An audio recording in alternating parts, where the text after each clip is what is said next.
In the tapestry of life, where every thread holds a story, America in Black and White emerges as a haven for the voices echoing through the heart of our communities. In this podcast, we wade through the rivers of our collective experiences, celebrating the vibrant hues of change brought forth by the whispers of hope and the roars of action. It's more than just a conversation. It's a journey into the heart of our society, illuminated by the light of those daring to dream and do. Join us, and let your voice be the melody that guides us toward a dawn where every color finds its place in the masterpiece of our shared destiny. Together, let's paint a future brimming with the positives that dwell in our minds and the actions that shape our...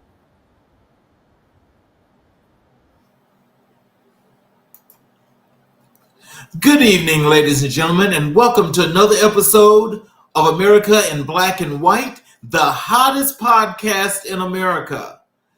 Yes, sir. What we have for you today is we've got another great show here with another great guest that's going to be more than just inspiring, but is there to also put hope and faith in those that need a little uplifting. Our guest tonight is Mr. James E. Abdulla. He began his career at AWK Consulting Engineers Incorporated in January of 2008 after pursuing collegiate athletics for 2003 to 2007.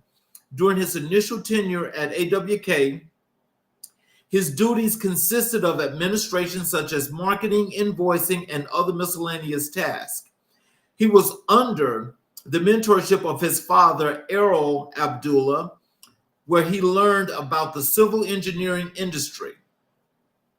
To highlight a few accomplishments, James co-founded and became the majority owner of both AWK Development Incorporated and J&E Real Estate LP and LLC in 2012. These entities have engaged in affordable, market rate, single and multifamily housing development projects. His first project involved the demolition of a 19-unit townhouse building under construction of 6 subsidized affordable single-family homes. He has also owned and managed a 34-unit and a 15-unit multifamily apartment building where he was responsible for the day-to-day operations.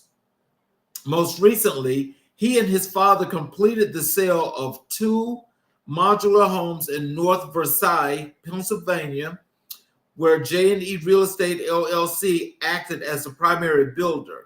He and his father are also constructing a 57-unit housing development in Elizabeth Township, Pennsylvania, and a multi-sport training facility in Pittsburgh, Pennsylvania, that will help amateur and professional athletes develop on and off-field skills. Additionally, James has been instrumental in the ongoing business development of AWK Consulting Engineers Incorporated. He has helped establish locations in Orlando, Florida, and Livermore, California. He is directly responsible for all business development activities at both of these locations. James has obtained a Bachelor of Arts degree in Business Administration from the University of Arizona Global Campus, graduating magna cum laude. He has a real estate agent license in the state of California through the DRE number 02007578 and his agent's license for LAH insurance through the state of California.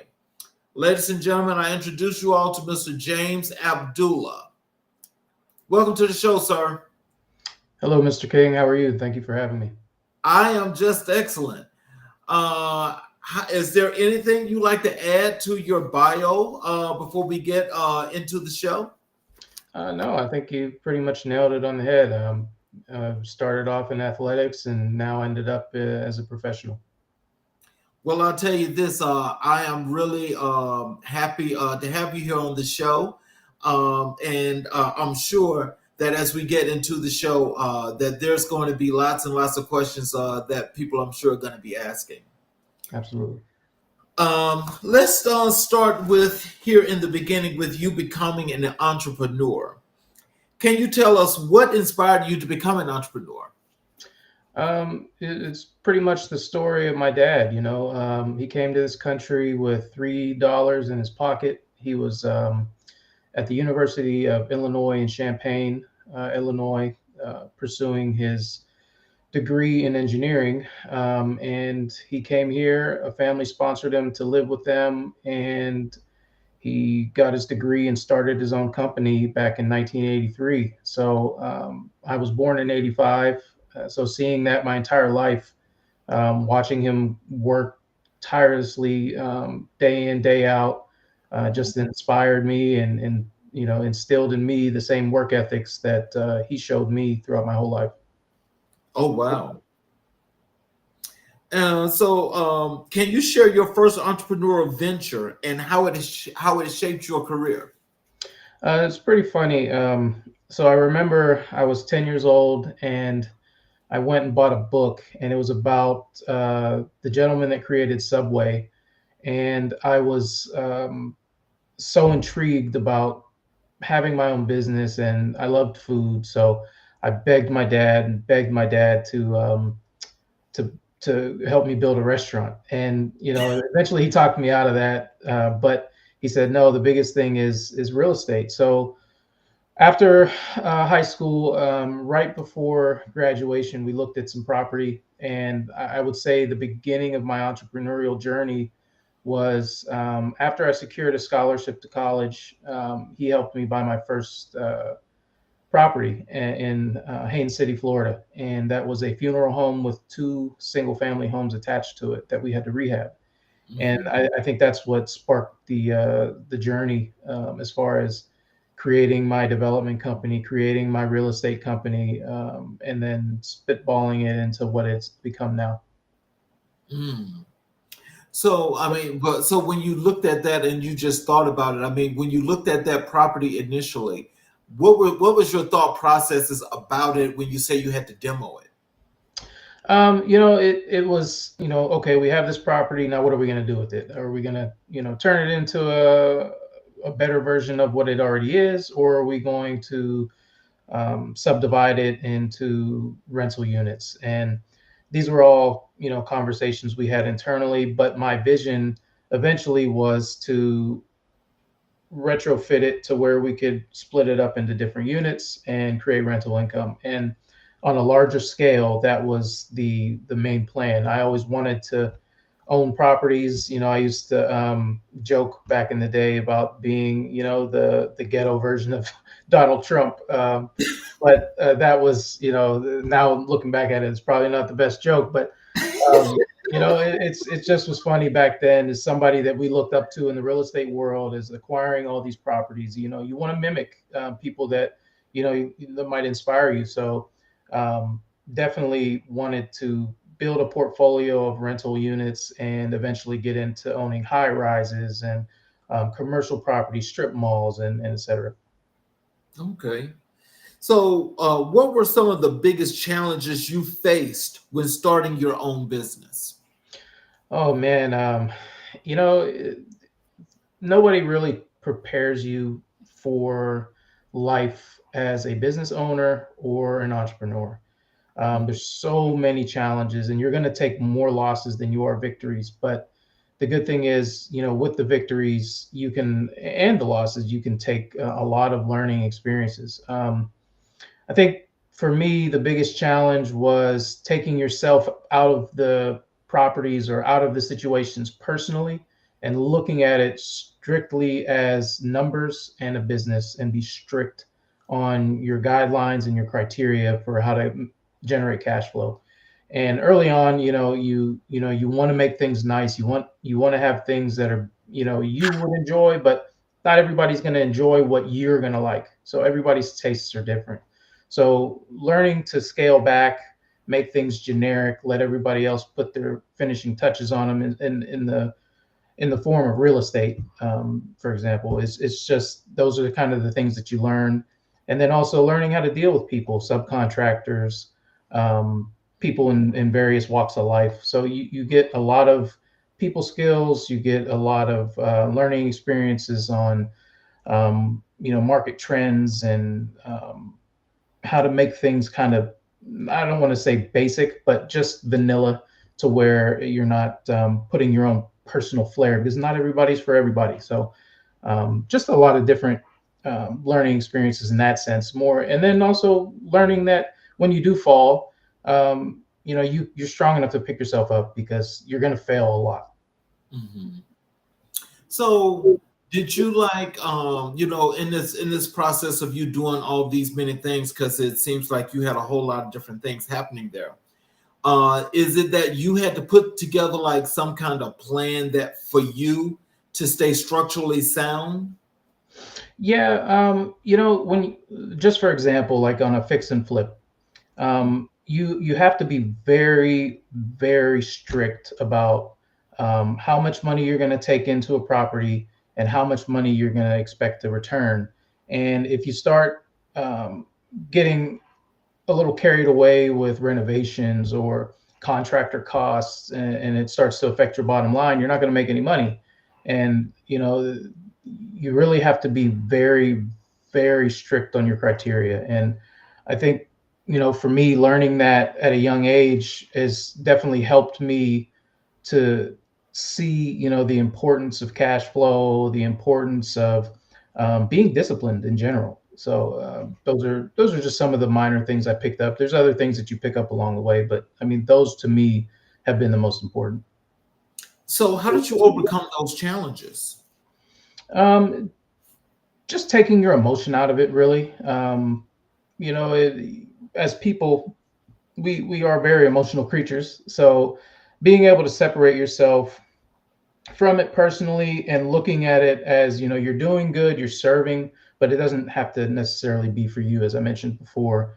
And then also just sticking to the plan, just being disciplined enough to stick to the plan. And that's, it's easier said than done. A lot of people, in my experience, they want things, they'll start a pattern for 30 days, 60 days, 90 days, but then if it starts to get a little challenging, they revert back to old bad habits. So really staying disciplined, it teaches you a lot of that. So what qualities do you believe are essential for a successful entrepreneur? I think you have to be a risk taker. You absolutely have to have patience. You have to go into your industry or your craft as truly being a servant. I really honestly believe you cannot go in with any other motive other than to serve and to help others. Money always has a way of working itself out, but to me, servitude and helping others realize their potential or their goals, it only ends up helping you in the long run. So if you have that mindset, and that's another thing, just mindset in general, you have to have a positive mindset. You have to have a winner's mindset. If you're constantly pessimistic or always negative, you're never going to be successful. So you have to speak it into existence, as cliche as that might sound. You really have to have positive affirmation with yourself every day, because sometimes that's the only thing that gets you through the day. So can you tell us, go ahead. Oh no, good. So can you tell us, how do you stay motivated and inspired in your entrepreneurial journey? For me, it's my family. It's God first. Understanding that I was put here for a purpose, and learning about that purpose. But then seeing my family, and then just again being a servant. Just knowing that my job is here to serve others and help others for a bigger purpose. So have you always been that kind of person? No, very young, you don't realize things until you've gone through life and adversity really hits you. So my turning 19 years old, and I got shot and almost lost my life, and that for me was just an eye opener of, hey, what are you doing? What is your purpose? And how do we how do we change this around and change the narrative? A lot of times we let society or our environment dictate, who we are or what we can become, and that's not the case. Ultimately, God has the final say and knows what you're supposed to do, but you have to walk the walk and you have to talk the talk, and it's up to us as individuals to really fulfill our own potential with faith and the guidance that we already have. Wow. So, um, with this happening, was this just an unfortunate incident, or was it just something that just happened by chance? It was a little bit of both. It's poor decision making with people that you surround yourself with. I'm a firm believer now as you're only as good as the people you surround yourself with. But also, not being alert, not really appreciating life or the things that you already have, and being places you shouldn't be.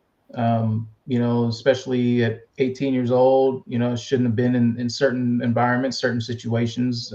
But again, there's no handbook to it. And if you don't have the guidance, then you just don't have it. And I think that's what a lot of my social mission has been in my young adulthood, is to reveal some of the adversity that I went through and help coach the younger generation on what not to do. Well, what's interesting, about that whole thing is, I can just take, just as you say that, and I've known several people, that's actually had some situations like a little bit similar to that, and I've never taken the time, shall I say, to be really in depth with them to find out exactly, how you're feeling or how is that affecting you now. Are you feeling any kind of effects from that, even though it's been long term? Or are there any things that's happening now that give you flashes? Not now, but I will say, maybe 10 years ago, as early as 10 years ago, yeah, it's hard. You get real bad anxiety. It's hard to be in restaurants or public spaces with your back to the door. You got to know where the exits are. Large crowds, bother you. I mean, seriously, it's very, it's a very traumatic experience, and to even be in that mind frame where you can't even enjoy the moment because you're so worried about everybody else or the environment around you, it's not a good feeling. So it was a lot of internal coaching, a lot of external guidance, and a lot of faith that really got me through, and really believing that, hey, you're going to be okay. There's nothing to be afraid of. There's nothing to, you don't have to be on edge all the time. And, so those things, yes, they were very challenging from, 18 to, I would say, even up to 26, 27 years old. But, now I think I've got a good handle on what, what my emotions and my anxiety levels. Well, that leads us to this. Can you describe a pivotal moment that significantly impacted your entrepreneurial path? I would say, I mean, I started off so young, but then, like I said, you go through moments in life that really make you appreciate it. And I think just most recently in 2020 during COVID, my dad caught COVID, went in a coma for 3 months, Oh, had a trach in his neck, and every day from right before Thanksgiving to New Year's Day, every single day, and I'm in California, mind you, and he's in Pennsylvania. And every single day they called me and said that, hey, today's the day he's gonna pass.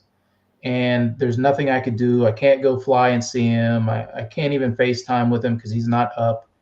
And what really struck me in that moment was, hey, I I went in my gym every day. I built a gym in my house because we were shelter in place. I went in my gym every day. I talked to God. I said, if he can't be strong, I'm going to be strong for the both of us.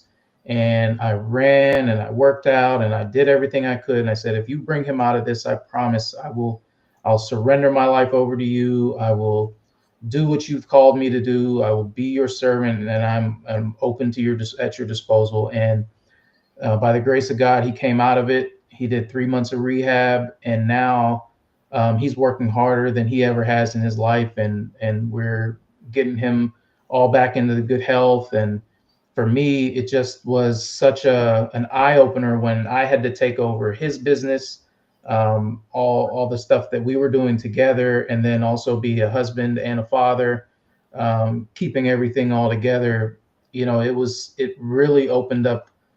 That was my eye-opening experience, pivotal experience, where it was like, okay, hey, this entrepreneurial journey, it's going to come, full-fledged with ups and downs, but it's up to you to keep one foot in front of the other and keep it going. Oh, wow. I got to tell you, it seems like as those hurdles came through, you jumped over them all. Tried. How do you balance risk and reward in your business decisions? That is something that, I don't think there is a secret sauce. I think you have to make informed decisions, and you have to kind of, it's like anything. You have to know your limitations. And I think we all learn, sometimes quicker than others, sometimes harder than others. But you just have to be true to your own limitations and know what you're willing to lose, and what whatever you gain is great, but you really always have to think of the glass as half empty, because I always like to under promise and over deliver, if that makes sense, and because I don't like to make it seem like, oh yeah, every day is great and owning your own business. No, you got to take risks to make money, but you also have to take risks to get to the next level. And the only way to get to the next level is to fail. You have to learn how to fail before you can get past the hurdles. So it's out of 10 tries, you're going to fail 8, but those 2 tries that you do succeed, you have to make those count. And once those count, then you're going to get to the next stage, and then you're going to have to repeat the cycle. So I think there's no real right answer as far as, how much risk versus reward there really is. I think it's just up to everybody's self-awareness. Wow. So what role does innovation play in your entrepreneurial ventures? Now that's a good question for me. I'm very old school. My father's very old school. I mean, I still have a file cabinet. I'm not super innovative. I just got on the Instagram and social media for the first time the last 3 weeks since 2008. So okay. I've always had a LinkedIn page, but as far as like innovation and AI and tech and all that, I'm just very old school, and it's because of my father. If it's not broken, don't fix it. But at the same time, I understand the need for it. Right. They're doing so much incredible things with artificial intelligence, even with 3D renderings with real estate. There's just, the sky is the limit. We're working on a program now, working with a company called Pix Virtual now, where we have a design for our sports complex, and you can actually put on the Oculus headset and walk through the facility before it's built, and walk onto the basketball courts, and walk onto the football field, and walk into the dorm rooms. It's incredible stuff. And wow. The innovation is just, it's remarkable. But regrettably, I'm just not the tech savvy guy. I have to lean on other people for that. Oh wow. So do you ever use VR gear at all? Yes, so we are using it for virtual touring and for our demos for our properties. Okay. So what advice would you give to aspiring entrepreneurs? Use all the technology to your advantage. I even tell my kids now, I said, my son was struggling with homework the other night, and I said, look, I didn't have this stuff. The internet was kind of just created when I was growing up. America Online came around when I think I was 8 or 9 years old. And Oh my so, God. yeah, so I was like, Calling me look, a dinosaur. I mean, you know, it's just some of the things they have at their disposal. I said, if you're having trouble with your homework, go on Chat GPT, explain what your problem is, and you'll get an answer in 30 seconds. And you'll get a detailed explanation of how to solve the problem. So to me, those things are so invaluable at this point where it used to take somebody, you know, 1,000 hours to sift through paperwork. Chat GPT and AI can do it in 30 seconds. So I would tell somebody that's just getting into any field, utilize all of the technology that is out there for your benefit. So when you just think about being an entrepreneur, what are some of the things that you know that sticks out to you that makes this more than just important because it's your life? As far as the entrepreneurial journey or the innovation? Well, both the journey and the innovation, because you know things are ever changing, and so Yes. as you go on that journey, that means that there's got to be a lot of this and that, and keep moving. Yeah, I think, you know, with the that's the challenge, right? It's understanding how to navigate both landscapes, on how to be true to yourself but also be ahead of the curve. And it's very challenging. And again, I don't think that it's any one certain way to attack it. I think you have to look at yourself internally, know what your strengths are. I mean, I would even tell people to write out their own SWOT analysis, you know, on yourself. Really kind of look at you internally, see what your strengths, weaknesses, you know, your threats, everything are to you that could hold you back or take you forward, and kind of just run your own SWOT analysis on yourself and see what you need, see what your strengths and your weaknesses are, see how you can build on your weaknesses and how you can enhance your strengths. Do you conduct a SWOT analysis more than once in a quarter or a year? Probably once a year. I wouldn't do it as frequently as a quarter for me, only because I'm pretty self-aware now at this point. I know for sure, which is, you know, the social media and the tech. I have to get very more involved in that. But a lot of the other things, you know, it's just fine tuning. It's constant education, continuing education. You know, and there's, like you said, everything's innovating daily. So, you know, we're going to have new technology every 2 years. There's a new cell phone coming out. There's a new program coming out. There's a new AI version coming out. So it's just really constantly building on yourself and educating yourself on a daily basis. Let's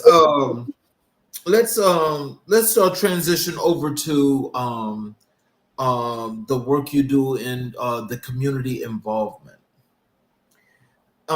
First of all, can you tell us what motivated you to get involved in community work? So for me, like I mentioned, you know, I was born in another country but raised here in the States. My father came here with after high school at 16 years old with $3 and a dream. And for me, the community aspect of it, just being an immigrant, is super important. And then also understanding the complexities and the inequalities of society as I've gone older has made it a life's mission at this point. My goal is to bridge that economic disparity gap through financial literacy, emotional intelligence, and what next, so to speak. As far as athletes, we like to call it life after sports, but it can apply to everybody. So for me, the community aspect of it is education, accountability, and awareness. There's a lot of things that I think my life would have taken a different trajectory had I just known, just had the knowledge. But again, you don't get taught these things because of the circumstances that you might be facing, the environments that you're in, the demographic that you're in. But now I want to change that. And I feel that it's my duty as a servant of the Lord to spread that. And, you know, and I know it's going to be challenging and I'm going to get attacked, but I'm not scared of it. Oh wow! I love that because, I think that's the one challenge that many people that do work in communities or for the community, I don't think those that don't understand how much goes into that. Because when you go into wanting to do work for your community and to build that community and to expand it, just make it better as best as possible, you are attacked from all sides, even sides you don't even know. And I think for that kind of work, and when you're doing that, these are things that people should know, because I mean, when you think about things that you're doing that's going to benefit them, I mean, maybe they don't know, don't realize, but they should. Absolutely. So, with that being said, though, can you share a significant achievement or project you've led in the community? I think when you brought it up, it was my first project in the intro. We tore down a 19 unit row building, which was it was a dilapidated structure, and we turned it into 6 single family homes for first time home buyers, and it was through a government subsidy program.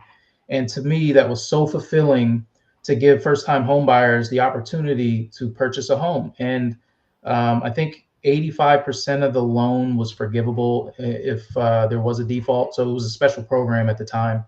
Um, and it just was so fulfilling there. And I think that was what really got me started on that. Hey, I like this. I want to give back. I want to strengthen the community. I never really understood terms like gentrification. And even though you hear it, you don't really understand it.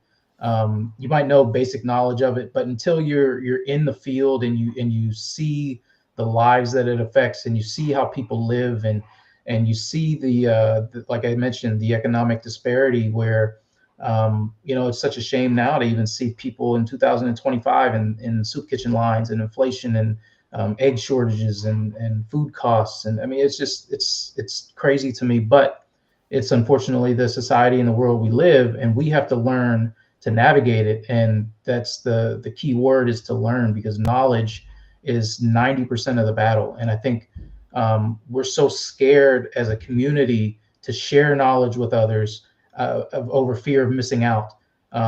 Instead of being able to share and watch your brother or sister succeed, you want to hoard that opportunity for yourself. And it's not about that. It's about helping somebody else grow, and then having them, even if they surpass you, have them pull you up when you're hurting. So it's creating that old school. It takes a village to raise a child. It's taking a community to build up each other. So I think that's what the real core value and concept of it is to me. Oh, wow. So, how do you identify and address the needs of your community? I think, you have to look at it at, where are your specific strengths. Me being a former athlete, I see a need. I see, I'm human. I look at television, I look at news articles, I see these young men and women getting taken advantage of.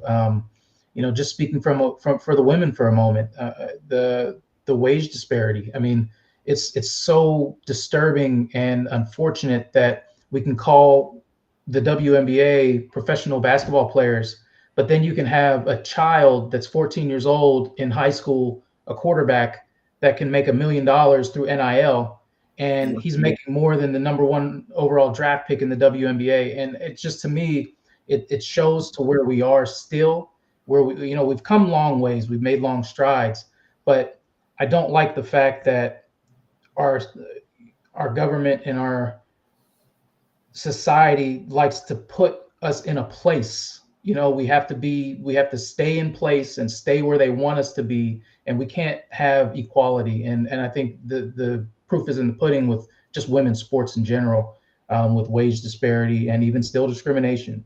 Go ahead. So let's put you in this position, that if you had the opportunity to fix some of those things, what would you do to fix them? I think first off, I would cap wages. I don't think some of these athletes should be getting paid the astronomical numbers that they do get paid.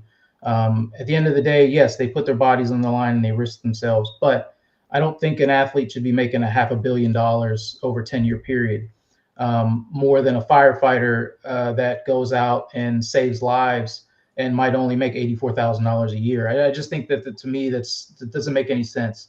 Then I think also to start to bridge that gap is, like I said, if you have a cap on how much any individual can make in any industry, you can't hoard money and you can't hoard opportunities. I mean, even looking at Jeff Bezos, who's going to take a piece of property in Washington, D.C., strictly to throw private events, we know what it's about. So, it's going to keep the money where they want the money to go. And I just think a lot of things go over people's head because we get so pumped full of entertainment that we forget that there are real world issues that are happening. And again, it's the lack of knowledge or the denial of knowledge. So I think those are, for me, I would start there with at least capping wages for all industries. Oh, wow. So what role does collaboration play in your community initiatives? Definitely, we have to collaborate with the local, utilities that we have at our disposal: police departments, fire departments, youth centers. I've even been talking. I have a very good network of high net worth individuals that I'm very good friends with, and their resources. And a gentleman who's actually a doctor, and myself, we're developing sports medicine programs, and we're developing social programs that help with violence prevention and just overall education, because I come from an area where statistically I shouldn't even be alive right now. So I lost a lot of friends, and before I was 20. So it's a situation where I just think we have to get more knowledge out there and utilize the government agencies, the police force, the fire departments, everybody, like I mentioned, and make it a community effort on that front, and stop having this stereotype that you have to be afraid of law enforcement, or you have to be afraid of systemic changes. I mean, that they are there and they are used in a negative light, but they are also there to help us. How do you cipher between the two? It's very hard. I'm being somebody, and I know I said, we have to embrace sometimes police department. Well, I've gotten, my butt whooped by the police more than I like to remember, and unjustly. So the stuff that's been happening with Trayvon Martin and all these other people that, we like to honor, that was happening to me when I was 12 and 13 and 14 years old, back in the 90s in Pennsylvania, where the KKK was marching through our neighborhoods. And so, I've seen this stuff firsthand, and it's unfortunate that these things are still going on today. It's not going to change without a group effort. And I think for me, like I mentioned before, not being scared, I think it's time for a lot of these philanthropists and people in power. I'm not going to say any specific names, but these people that need to take more of a social step forward and risk something instead of just throwing money at the problem. Really get out and make a change, and stop throwing money at it, because money's not going to change it. Your voice is going to change it. So how do you measure the impact of your community work? Right now, it's, providing housing. It's on a smaller scale. I'm working on the sports complex, which I mentioned.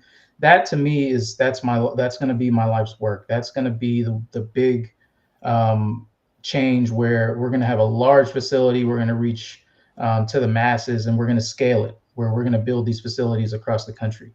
And to me, having financial literacy training, emotional intelligence training, and life after sports training, not just for the athletes, but for the athletes' parents, understanding the pressures of recruiting, understanding their children better, and understanding their own emotions. I mean, how do you handle if your child becomes an instant millionaire? What do you do? So Then also the, so what do you do? And then even with the coaches, the interaction from the coaches to the kids and vice versa, the interaction between the referees and the kids and vice versa.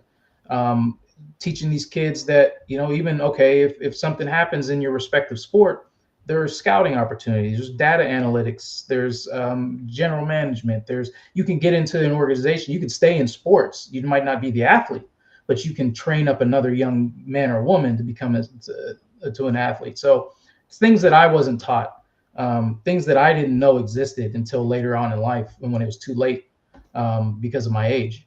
But it's just, now giving that opportunity, that social network of saying, hey, football's over, basketball's over, baseball, soccer, lacrosse, whatever, it's over, but you can be whatever you want to be. And we have the resources here to help you. So when is the projected date of that facility opening? So we just received a grant from the Redevelopment Authority of Pennsylvania for $1 million. We're going to break ground here probably in the summer. It'll be an 18-month process from ground break to completion. So we're thinking hopefully 2027 summer or winter to be open. Okay. Well, when you guys actually open that facility, I definitely know we'll be in touch, but I definitely would love to cover that. Absolutely. Because I think that's probably those are some things I think that's primarily needed in pretty much every community anyway. Yes. Because, when you have those kind of things, the kids have something to, it's like an outlet that keeps the mind clear and free. Mm-hmm.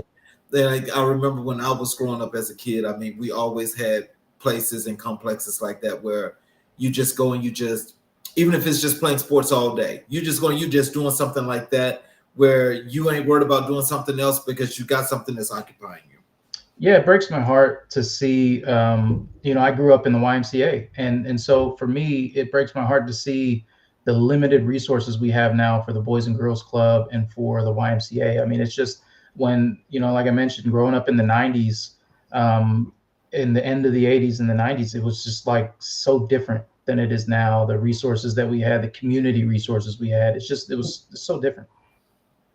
And so let me just ask you this, because just as you mentioned, this is to go right into this, is can you describe a time when you faced a challenge in your community work and how you overcame it?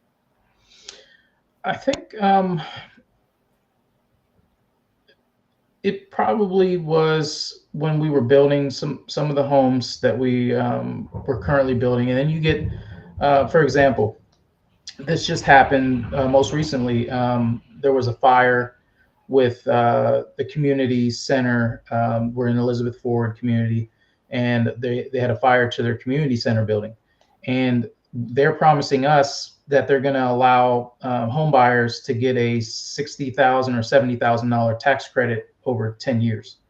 And that's a huge incentive for a home buyer.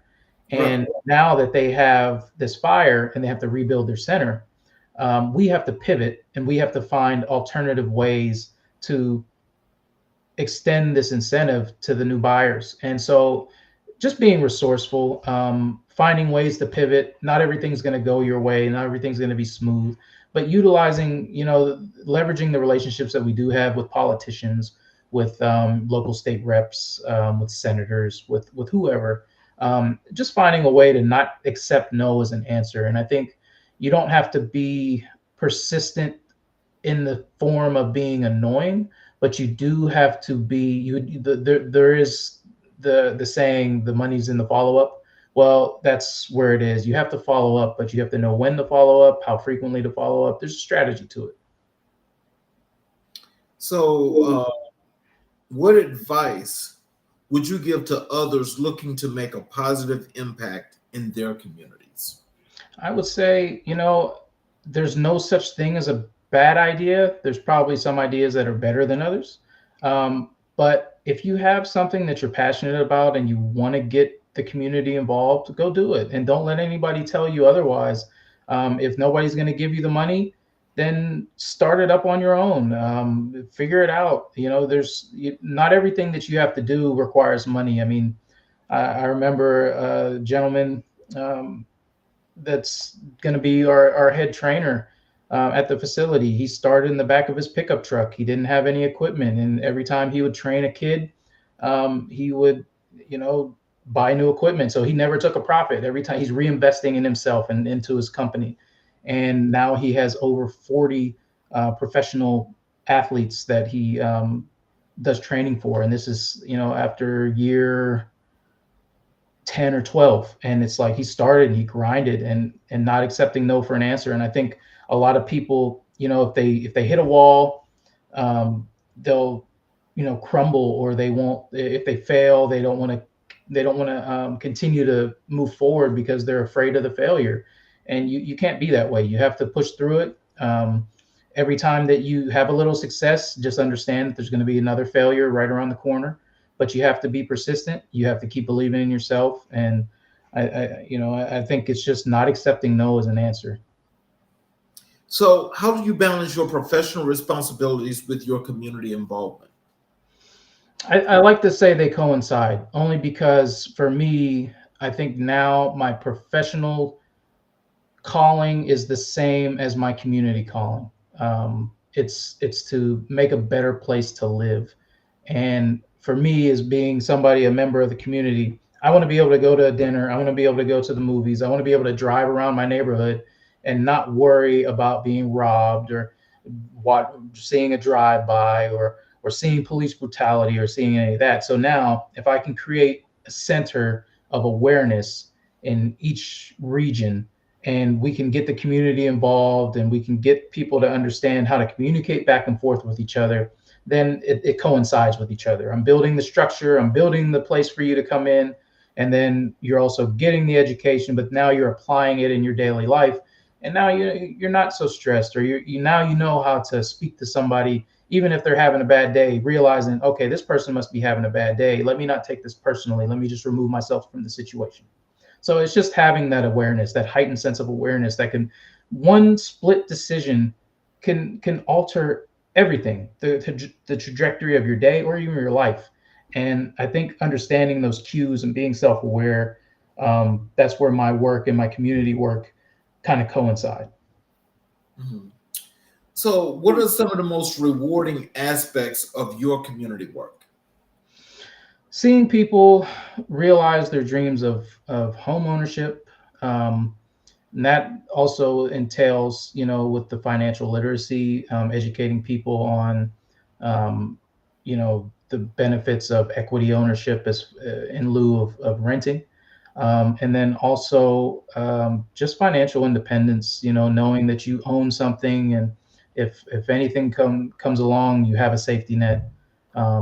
So sheltering people, giving them financial independence, and then I think, eventually then we get into the social aspect of it with the complex and the community development. But for now, that's definitely the most rewarding thing, is seeing that, you've been able to help somebody achieve a lifelong goal of homeownership. Because statistically now in the United States, they're saying in the next 8 to 10 years, the average home cost is going to be $1 million, and it just keeps going up. And interest rates are climbing, and I don't think we'll ever get back to where we were, pre-COVID, where we were at 2.9 and 2.8, and I don't think we're ever going to get to those again. So understanding that people need shelter, people need housing, that there's an affordable housing crisis in America. I mean, that to me is huge. So, I think, as I think about that, and if I'm not mistaken, it was January 16th when the feds came out and announced that interest rates for housing went up to 7%. So when housing went up to buy a house, that is at 7%. And so, as you mentioned, affordable housing and wanting to help people to change that mentality of renting to going into home ownership. Now, that's not even a fine line because that's like this.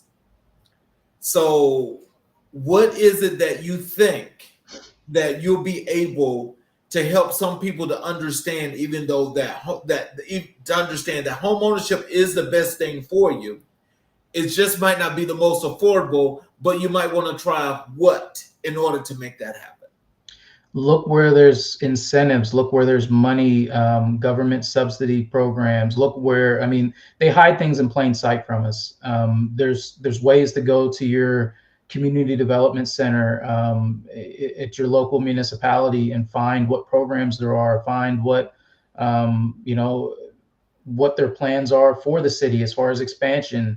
There's a lot of things that I learned, even on the builder end, on the development end, different types of non-recourse loans and just grant programs. And, you know, even if you buy a house in a business entity's name and take your personal liability out of it, I mean, there's certain things that you can, there's ways to wiggle around it. I don't know them all, but there are plenty that we just don't understand because we don't look. Mm. How do you engage and inspire others to get involved in community initiatives?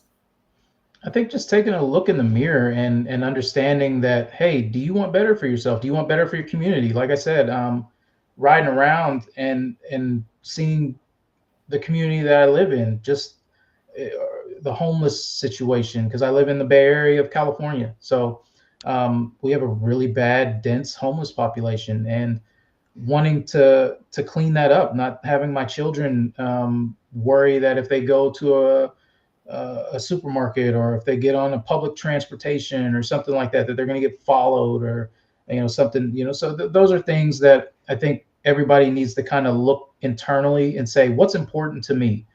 For me, it's safety and comfortability. I want to know that I live in a safe community. And if I have to be the leader that starts to help clean that up, let me think of innovative ways that I can get, you know, change the narrative for certain situations, whether that's, and it starts with the youth. It starts with like anything, even in a organization, a corporate structure, your company's only as good as your lowest employee. So it's up to the CEO to build your company from the ground up, build a culture from the ground up, and let that company run like a, you know, a well-oiled machine. And for me, that's the same as community. You have to start with the undesirables, build them up, and then continue the growth, and then the cycle repeats itself.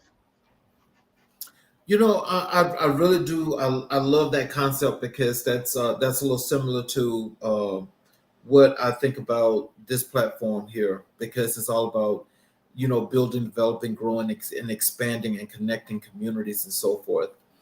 But as we look at these times now, and you know, we're looking at times of uncertainty, but we see an enormous amount of things that, you know, that are making major impact.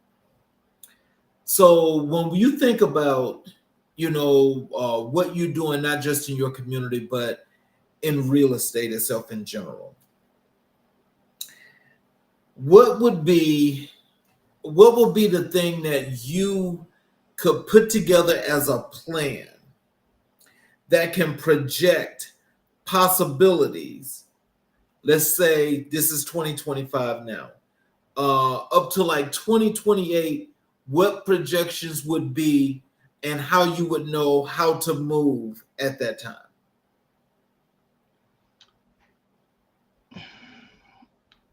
As far as you're asking me as far as the unit count, or what I ideally would like to see personally, or Just for you, for the home situation in general.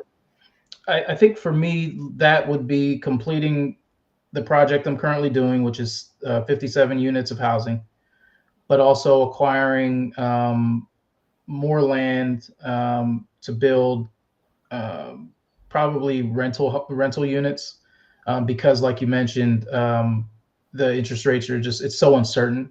So I think having the option for purchase and rental is pivotal right now, but making them affordable rents. Out here in the Bay Area, it's astronomical. I mean, you're seeing people renting for between $5,000 and $7,000 a month rentals. So it's sickening to see that, and Yes. you're not getting any equity out of it. So for me, by 2028, I would hope to have a minimum of 150 units built, where, whether they're for sale or for rent units, allowing people the opportunity to have that, whether it's a first time home buyer or it's somebody scaling down or somebody upgrading or whatever the case may be, just allowing them that freedom and satisfaction of knowing that they either own a property that they're renting to own, or that they're renting something that's comfortable within their budget. For me, that would be ideal. Okay. Let's go over. Let's transition over to some of the work that you do in real estate. So first of all, if you can go back again and tell us what drew you to real estate industry. So I remember this conversation with my dad. I told him, he said, "What do you want to do?" I said, "Oh, I don't know. I'm only going to college to play football. I want to go play in the NFL, and that's it. That's it." So, and he was like, "Well, you gotta go to school for something." I said, "Well, I'll go for business." So I was like, "But I'm really just going to be a football player." And it's just funny that they created IMG Academy afterwards, and they have a football academy pretty much and a basketball academy. But this is back in the early 2000s, late 1999, and I'm already having my dream set for me to go to the NFL. But I don't know if I'm being honest. I don't think I really had any sense of direction outside. I think I was just really following my dad's lead, and he got me into it. He said, "You need something stable. Real estate's never going to go anywhere. They're not going to make any more land, and having a property is going to be the most stability you're going to have in your life." Stable industry on the planet is real estate. It's home ownership, land ownership, development.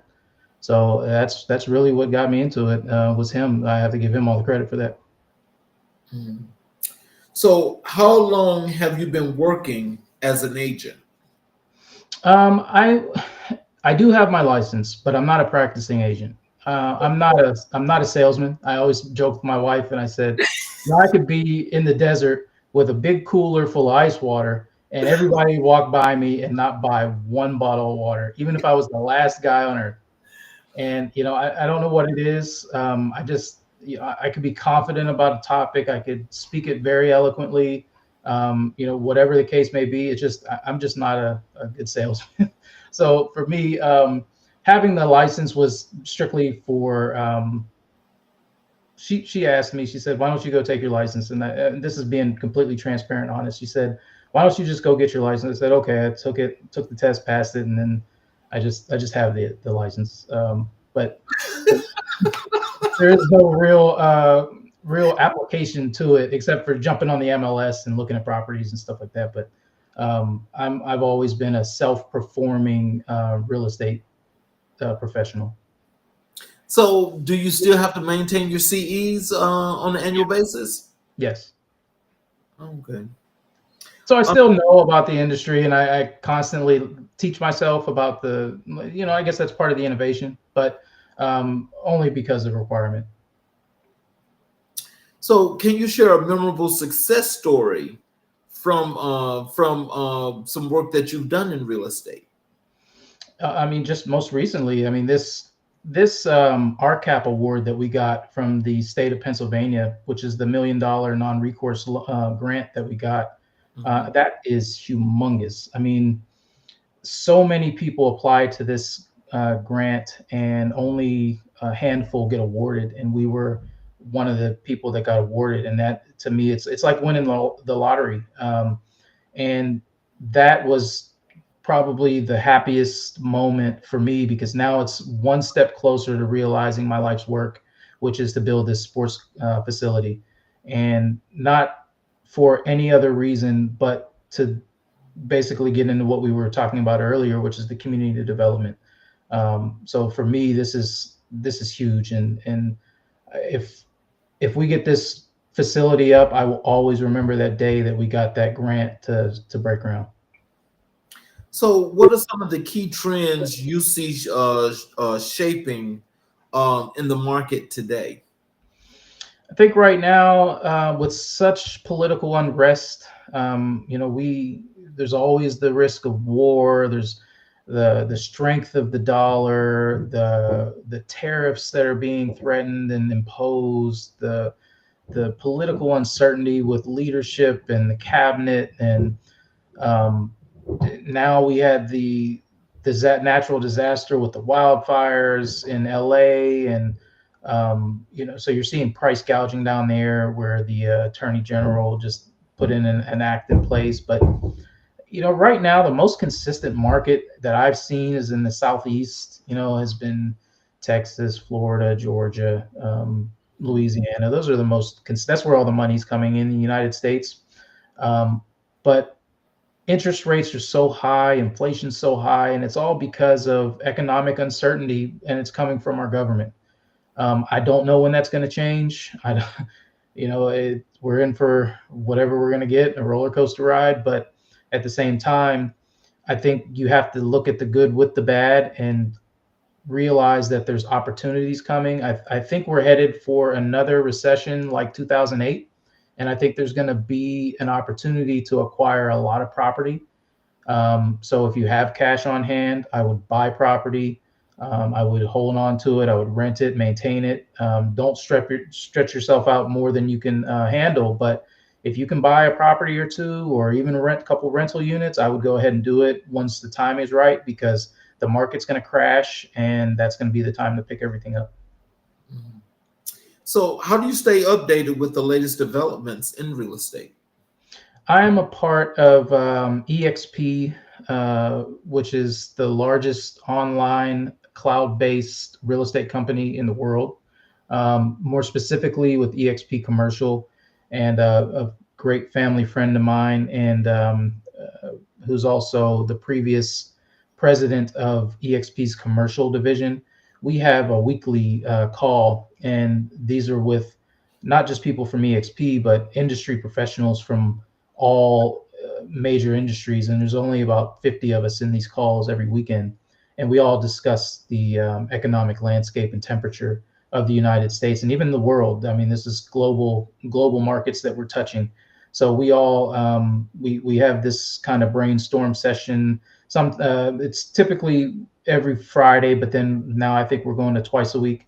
But just helping each other grow, find opportunities, not just in real estate, but even in IPOs, which are initial public offerings for those who don't know, for the stocks. And so there's a lot of insight that I get from that group. Well, because now, wait, correct me if I'm wrong. Is EXP, is that group that has a lot to do with logistics and importing, exporting? No, this is just a real estate. So basically I don't know if you've seen like realtor.com and Zillow and all that. Now they're starting to do like cloud-based real estate transactions. Well, really? EXP's been doing that for a while, and they even have the capability of going on to the metaverse, and you can actually meet a realtor through your computer online at a virtual coffee shop and get a transaction done online. So it's really, really innovative stuff. That's crazy. So let me transition over to then an influence that I wanted to talk about, because we're here in Black History Month here in this wonderful country. And you picked Jackie Robinson as your influence. And can I ask, or can you tell us, what inspired you to choose Jackie Robinson as a significant influence in your life? Well, two things. One, the obvious, him being an athlete, not necessarily in my sport of choice, which was football. But he was a prominent athlete in a time where it was forbidden. You didn't commingle. There was, it was all segregated.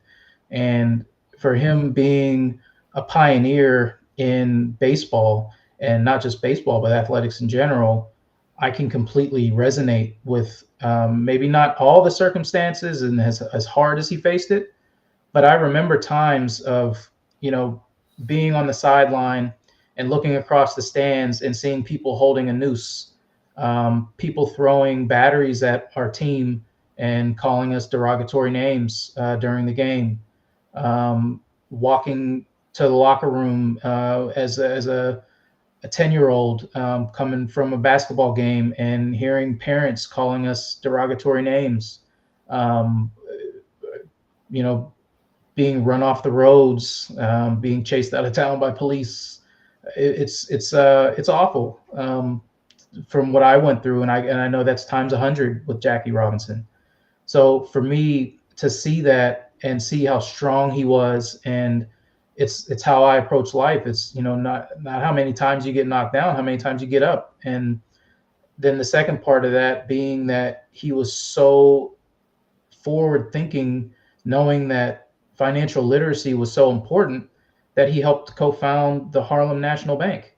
And for that, it was like, wow, this guy was really ahead of his time. Understanding the importance of financial independence and financial literacy. And that's what we are always struggling with as minorities, not Black, not Asian, not Hispanic, everybody. There's no one community. It's minorities in general. We don't get fed the knowledge that the others automatically get the privilege to understand from birth. And, understanding that, looking at Jackie Robinson, he had to be extraordinary to be their ordinary. And that's how I feel that our society is even to this day. As minorities, we all have to be extraordinary to be their ordinary. And I want to start bridging that gap. And that only starts with knowledge. And once we learn that we have the power in ourselves to control what we can control and to roll with the punches with things that we can't control, I think having that self-awareness is going to start the process of building strong young men and women. Oh, wow. You explained that about as fabulous, as fluent as that could ever be explained. But, I just wish those that are listening can actually comprehend what you just said, because that is so factually true. And it's so amazing that it seems like we're like slipping. Lord, please, I hope this is not true, but it seems like that's where we're slipping to right now. Yeah. How has Jackie Robinson's legacy impacted your career and personal life?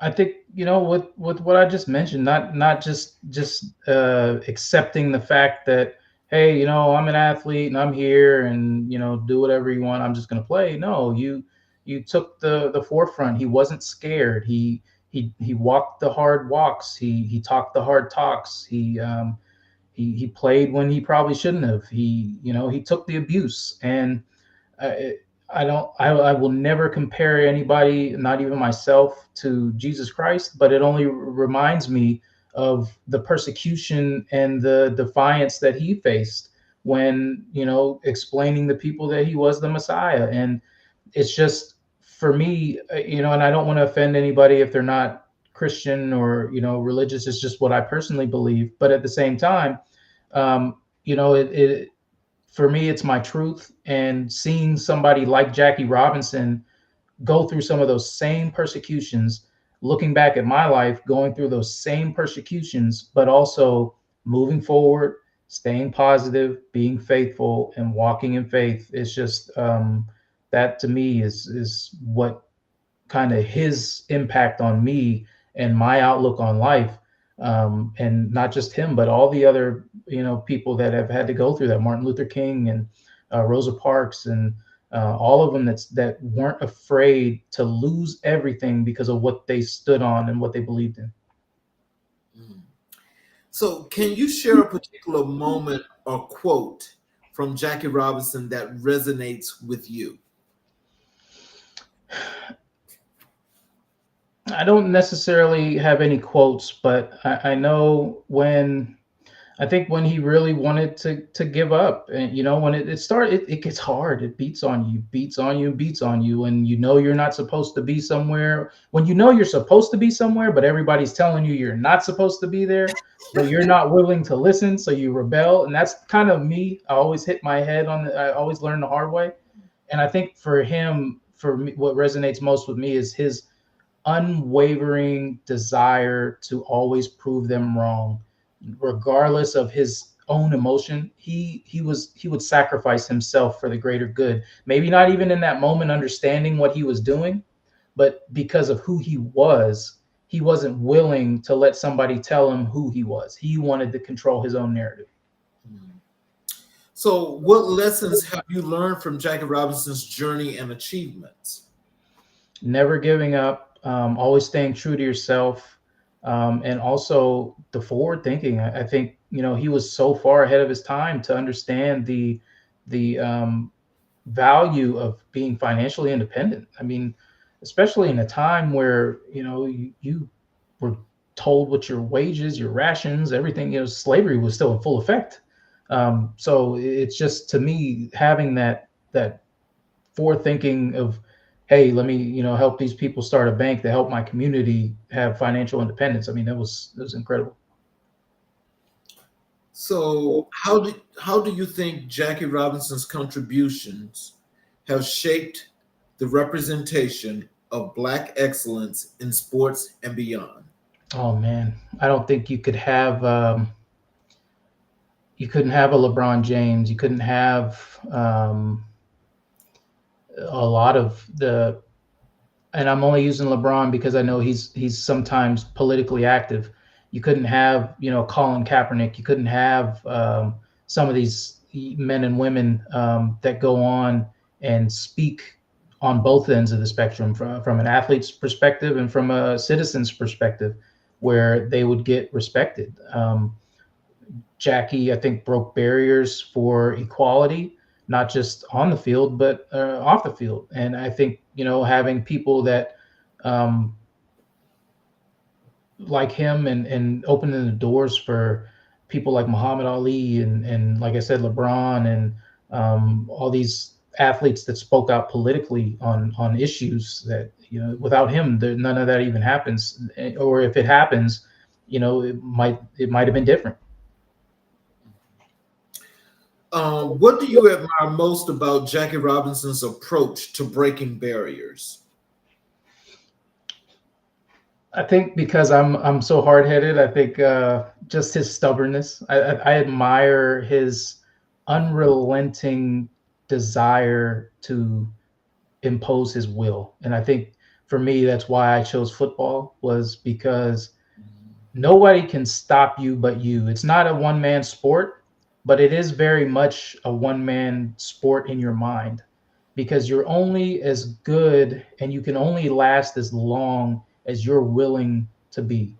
And what I mean by that is, it's all mindset. Football is all mindset, because it is not a one person sport like boxing or tennis or golf. You have to really will yourself through, and you could be dog tired, you could be drained, but as long as you have that burning fire in your brain and in your heart, you can accomplish anything on the football field. So for me, watching Jackie have that same mentality at life, on the field and off, I mean, it's inspiring. Wow. So, how has Jackie Robinson's courage and resilience influenced your own work and personal life? Again, like I said, for him to go through, and I know I went through a few things, but for him on his scale to be magnified times 100, I couldn't.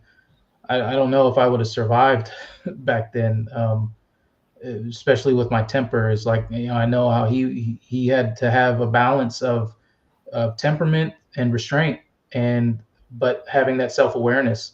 And it's just inspiring for me how he navigated both aspects of that. Can you describe how Jackie Robinson's legacy has inspired you to make a difference in your community? Yeah, I think understanding that, you know, we had to start somewhere, and Jackie was a pioneer. Um, Having that community, like I was mentioning before, give them the knowledge that there are other opportunities out there outside of sports, um, but also that, you know, even though we do still face discrimination, athletics is kind of an equal playing field where if you're good, you're good. And well, I'm going to say in most cases, it's equal. If you're good, you're good, and you get to be where you're at, and color really doesn't matter. But you know, you still because you have to compete. But I think allowing that what he went through to kind of dictate that whole community effort involvement on having people of all races, all colors, all nationalities, all genders be able to compete. I think with him pioneering that front on the just the racial barrier end of it opened up so many doors. I mean, now we have issues with transgender athletics, we have issues with women's athletics, we have issues with men's athletics, we have a ton of issues, but without his beginning of it from the discrimination standpoint and the racial standpoint, I don't even think you know how to face these other issues that we're dealing with now. You know, I can say, and I know this is kind of like veering a little bit, but you know, there was just something that you said that kind of like stuck out to me, and that is, you know, when we look at those that are just different, or we look at something that can make a difference. There is one sport that I like. One sport. I mean, I love. I'm a big sports man, but there's one particular sport that I like that I'm slowly but surely seeing integration, but that integration has not made quite the impact that I wanted to make, and that's hockey. Mm-hmm. And, you know, as you speak about those lines, you know, as to what can be done and what can't be done, they're still having that struggle. They're still having that struggle. Yeah. But that's a different thing. But I'm just speaking what was just running through my mind when you made that statement. And I think it's just exposure, to be honest. I think, you know, I know in Pittsburgh, where I grew up, they're even having programs to introduce tennis to minorities. And I know the Williams sisters broke barriers, right? Mm-hmm.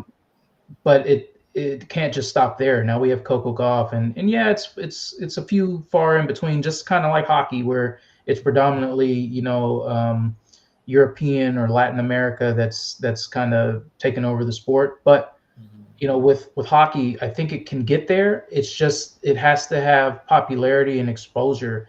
And I think just in the United States, you know, even America's pastime took a back seat to football and to basketball. And now they're having to revamp the strategy of the games. They have pitch clocks. They have to shorten the games to keep viewers engaged, because we do unfortunately live in a society, and I hate to use the term ADHD, but we live in such a instant gratification society where everybody seems to be on ADHD because, you know, their attention span's like 7 seconds. If you don't have an Instagram clip, or you don't have a social media clip that can grab a viewer's attention within 7 seconds, you've already lost them. So for me, you know, it's having the exposure for these sports and making it attractive to the younger generation to want to get involved. And unfortunately, sometimes money is a motivating factor, and we see the big paychecks go to basketball players and football players, but then again, these young men and women that idolize these things don't know the structures of the contracts, and they don't know the incentives, and they don't know the ins and outs of who they got to pay. So they might see all these guys and think they're all millionaires, and women, and think.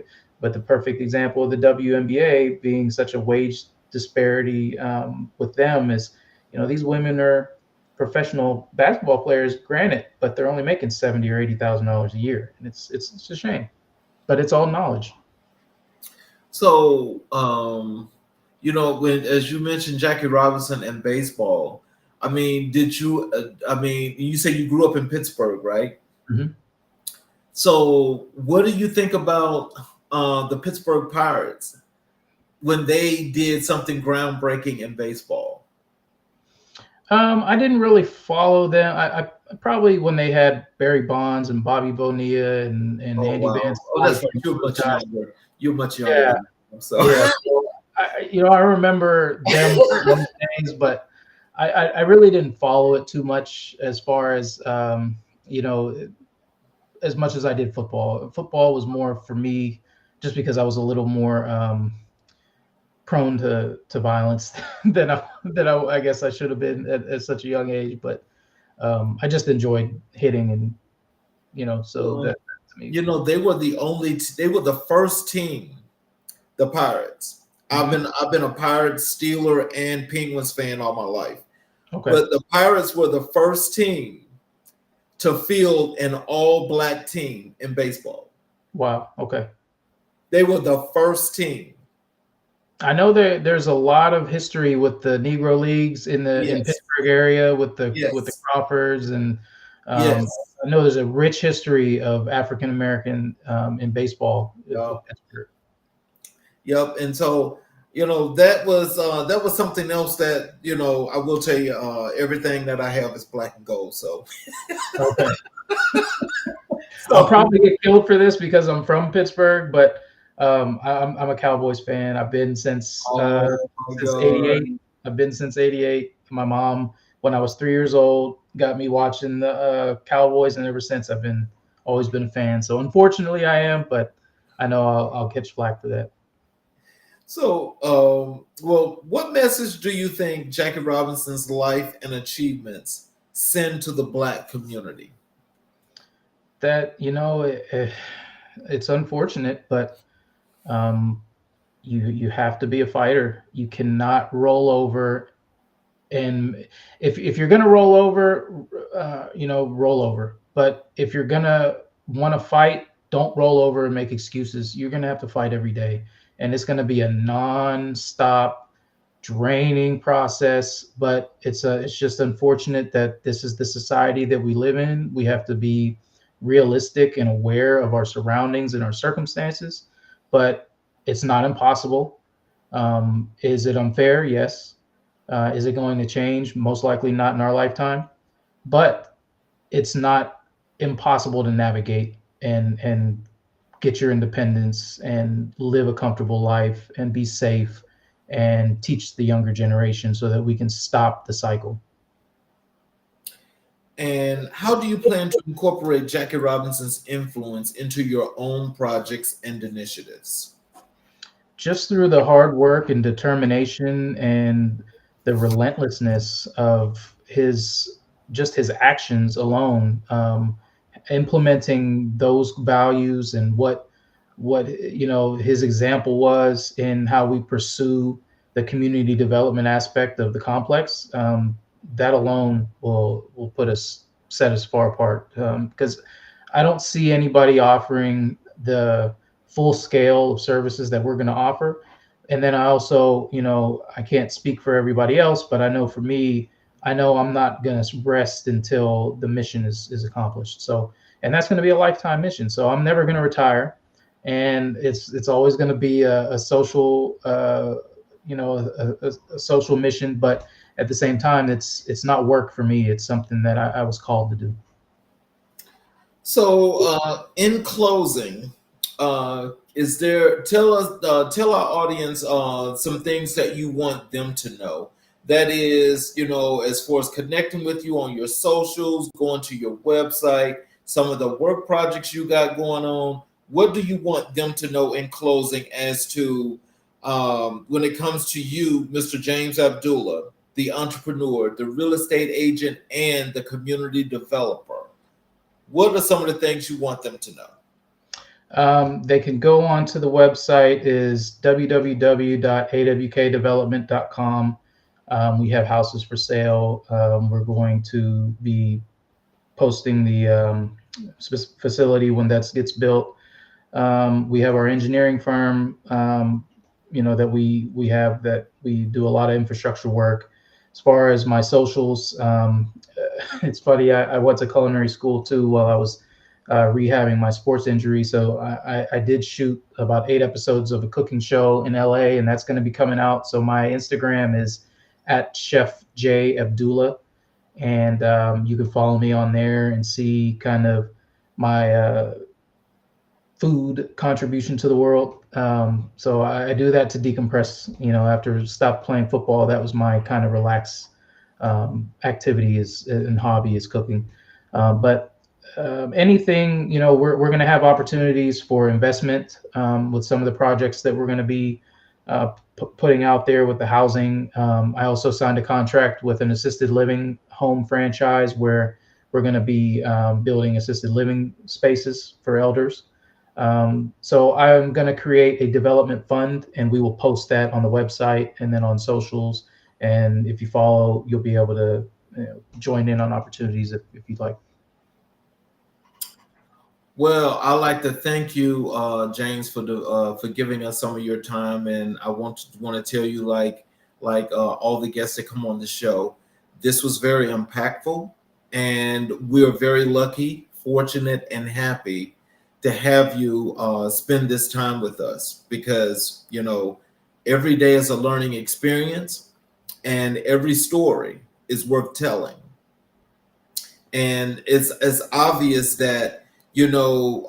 Especially, I think for me, especially like when we talk about this month here, it's throughout the year, but this month in particular, because this is the month that America likes to shine the month on. But for a lot of us, it's always year long. My thing is that when we have great people like yourself that are here to show people that there's more than one way to make things happen, and you can always build, establish, and grow what it is that you want to do when you at least have someone that can help you to get going, which in your case was your father. That's more than worth telling, but that's truly what it is to say you're going to live this dream like you're supposed to live it. Those outside forces cannot come between that, and whatever they try to do, you will always overcome. You are a perfect example of resilience, and you're a perfect example of someone that has, as you say, you came here and you lived here, but you're living the American dream because you getting to do those things that everybody has to do in some shape, form, or fashion. You got to get that hustle on, and you got to get that grind on. And so that in itself makes you more than just somebody that people can look up to, but we can also learn from those things that you're doing and how you're doing them, because it's just an example of living. And so for those of you that are watching on the YouTube channel, please bless us with the opportunity of having you to go through and subscribe, hit the notifications button. So every time we have a show, you will get a notification. You can also go back and watch all the previous recorded shows.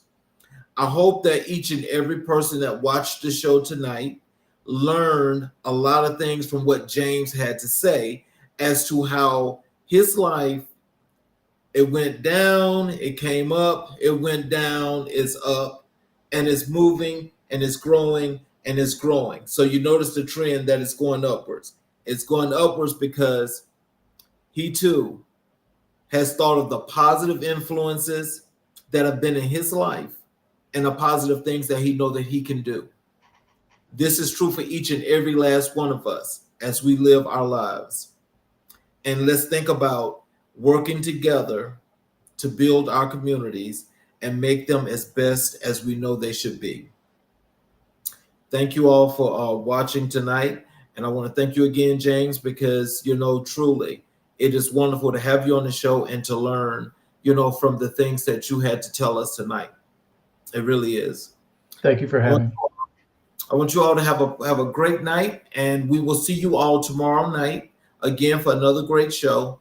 Y'all have a great day. And